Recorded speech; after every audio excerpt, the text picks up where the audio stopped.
Hello guys, if your computer is working like this, then you can make your computer faster after watching the full video. So let's start the video.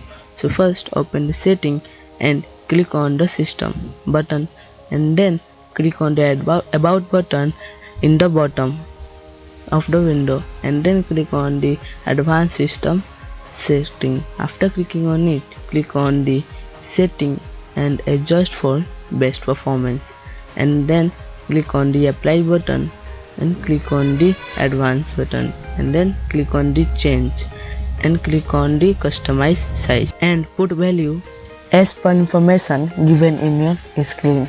So my RAM is 4 GB, then I put the value on the basis of information and then after putting the value click on set and click on OK.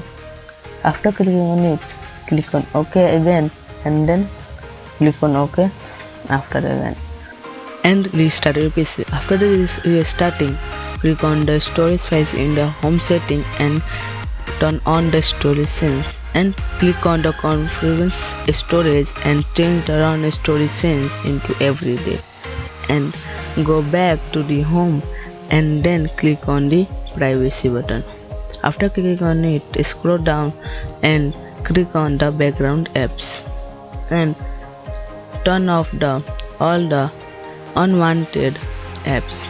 After turn offing all the unwanted apps, open the window and search add or remove programs and remove all the unusable apps. After deleting all the unusable apps, then click on the startup button and turn off all the unwanted apps which run in the start. After turn offing all the unwanted apps in the startups, open the window and search defragment and optimize drive and click on the change setting to change the frequency into daily and then click on OK and click on close.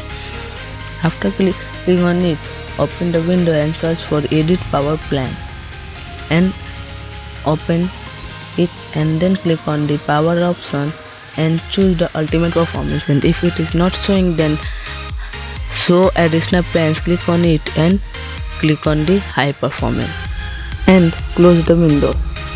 After closing the window, go to the home setting and click on the Windows update, and the Windows must be up to date because it is speed up the Windows process and security, and then click on the advanced option and then in your window it show you the advanced update, because in my case it's not showing because I already update all the advanced updates, but in your case it's showing in the Windows. So today for all, thanks for watching the video and don't forget to subscribe and hit the like button and must be restart your PC after doing the all steps. Thanks for watching the video.